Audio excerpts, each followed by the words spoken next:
So we continue where we left off in chapter 1. So as I lay there bleeding in my failures, regrets, the hurt, the trauma, and the mistakes, I asked myself, this was just like in my dream. The dragon burning everything down, everything I've built, all my hopes for the future, past hurts. That's when I first heard his voice. Your God doesn't want you. He rejected you.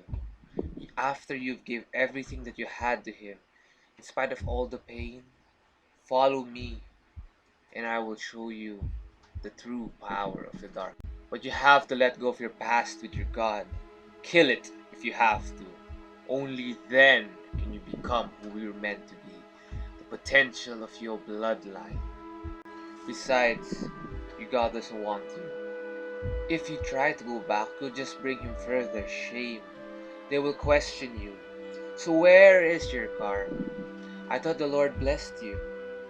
If they find out, nobody will put their trust in the Lord. So if you really want to serve your God, leave him and join me. Fall so far into the dark that you can never go back and that you will never be associated with God ever again. Broken, I decided to follow. Weren't you sacrificed to protect the lesbian lie? It's about time you experienced the lesbian pleasures, a taste of what I offer those who pledge their allegiance. It felt amazing, like nothing I ever felt before. But even after, the emptiness and the pain kept getting worse and worse, deeper and deeper.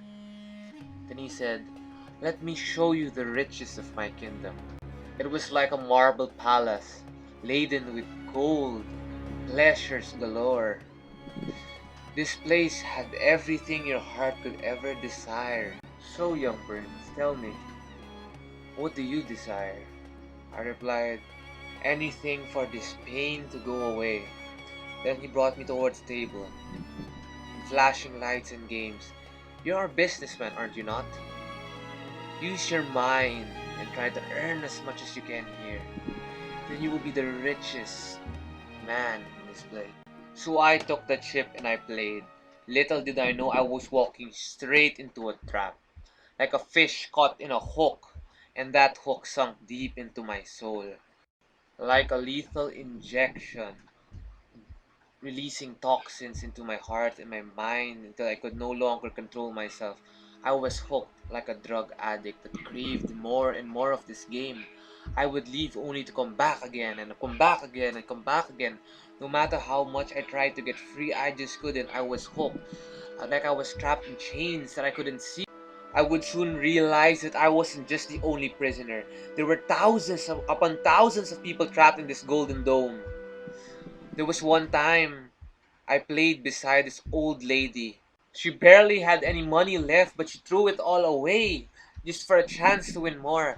For that moment in time, I was able to momentarily break out of this trance and realize what was going on. I tried to warn her, but it was too late. And on my other side was this rich businessman who threw thousands upon thousands until it became millions, but he still didn't care. He kept going on and on. At that moment, I asked, Lord, please get me out of this place. I need to escape. I need to escape. There was a time after another devastating loss that I needed to wait until the stroke of midnight to replenish my funds. I hid in the clinic where I met this doctor. He was like, "You don't seem like you belong here, young man. I believe there is great potential in you. I've seen countless people here trapped, lost, and regret. I watched them throw their lives away asking for another chance.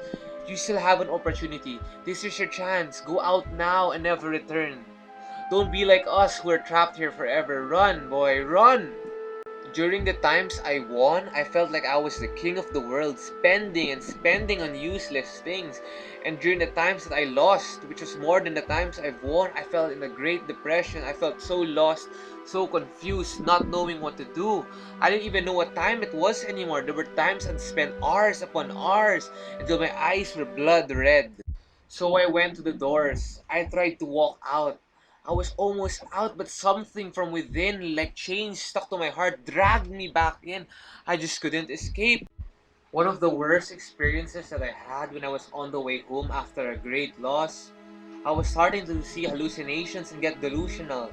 I saw like it was like a ghost of my mom across the bridge calling me to jump, jump and end everything. But there I heard that still small voice of the Lord saying, "It was I who provided for you during the college times when you had nothing. The money that you lost is nothing compared to your worth because I died for you." At that moment, I broke down and I cried and I was like, "Lord, please get me out of this mess that I put myself in." But across the bridge, I saw a sign of the call center, and I knew in my heart the Lord was impressing on me that I had to go and sign up. I honestly didn't want to go to a call center because like I knew lots of people look down on the industry and like what would my family think, what would my friends think, what would my classmates think. I was one of the top CEOs, entrepreneurs, and all of a sudden I'm going there. I wasn't really planning on telling anyone about my casino demise. But I knew deep down if I wanted to recover, I had to own up to my mistakes and get back to the grind.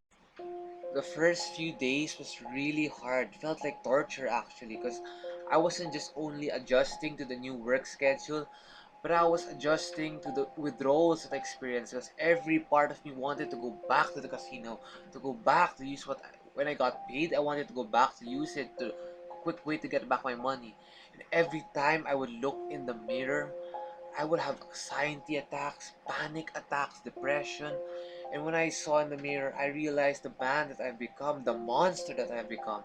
And I hated myself so much. So during my call center experience, I had this very interesting workmate because he was over 60 years old. So I asked him, "Sir, I admire that you're still working at this age. Why haven't you retired yet?" He said, "Well, I need to earn to live. I need to provide for my family, you know." It touched me because at his age that he's still, going to the daily grind, trying to make a living. What really got me though was the time when he was gonna go home. I saw him counting the coins that he had in his pocket, barely enough to commute back and forth, so I had to lend him some coins. I honestly felt bad, that was all I could give, but in spite of the amount, he was so grateful, so it really touched my heart. Another noteworthy experience was one of our instructors. She shared her story that her dad was in the hospital. They couldn't bring him out because he couldn't afford the bill. And as the days passed, the bill got higher and higher. So I asked her, "How much was the bill cost?" And she told me the amount, and I realized it was the exact same amount that I lost at the casino. So I felt really bad because knowing that I could have helped if I didn't waste my money. So I felt really helpless at that time. I had some great moments as well during my time at the call center. I met some good friends, and I also met this group of lesbians who were able to explain to me what goes on in the mindset of someone in the LGBT community. They showed me a lot of things. I really found it entertaining and I really enjoyed and it really opened my eyes to the world. And just when I was starting to get the hang of it, I would get a message from the church requesting me to share a story about my mother. And that was the worst time for them to ask me to do that. So I struggled with it and I asked them, "I don't think I'm the best person to give a story right now." But they insisted and they asked. So I was like, "Can you give me a few days to think about it? But if you find someone better, please do get him." To be honest, I was really praying that they would find someone else because I just wanted to hide like Luke Skywalker on the island away from everyone because I had anxiety attacks. I didn't want to talk about my mom. I don't want to talk about myself. Felt like such a failure. But in those moments of solitude on that island, I knew the Lord wanted me to do it. And even with the hardest of hearts, I decided to go. Knowing that I had to give a talk regarding my mom was really painful for me because, to be honest, I felt like a failure. I felt like I embarrassed her legacy, that I didn't deserve this opportunity to even be in church. What more, all the more speak in it. It really hurt me. I remember the Lord speaking to my heart, telling me, "It's not your accomplishments that makes you worthy, and your failures don't make you not worthy. You are worthy because I called you and I chose you." So I put my trust in the Lord and I gave Him my all.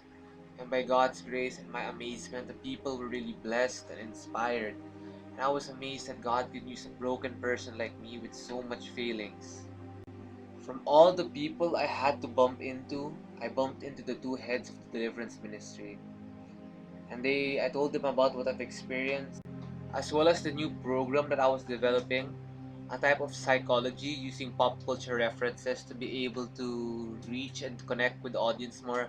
Exactly what I'm doing right now in this particular vid and all my other vids that I've made. I told them about this new Lucifer series that came out, and I told them my suspicions about it. And I told them that they should do something, to let the people know about the truth. But then they told me that is an assignment directly for me, and I had to do it.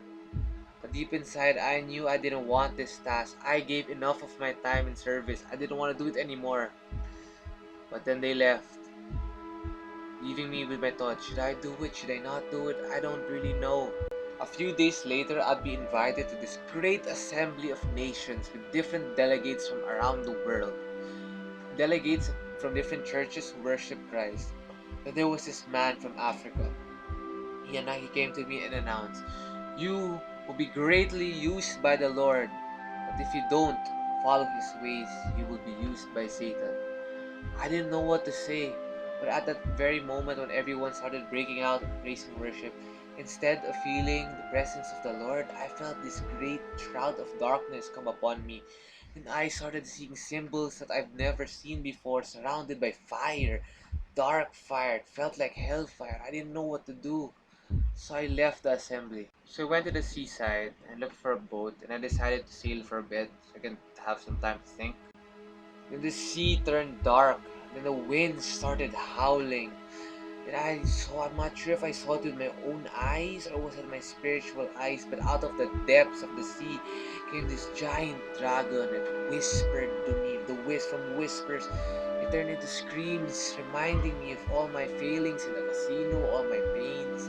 And it came with an offer and said, if I return to the casino, I would be restored everything that I've lost, and it would be even multiplied to times 10. All I had to do was go back.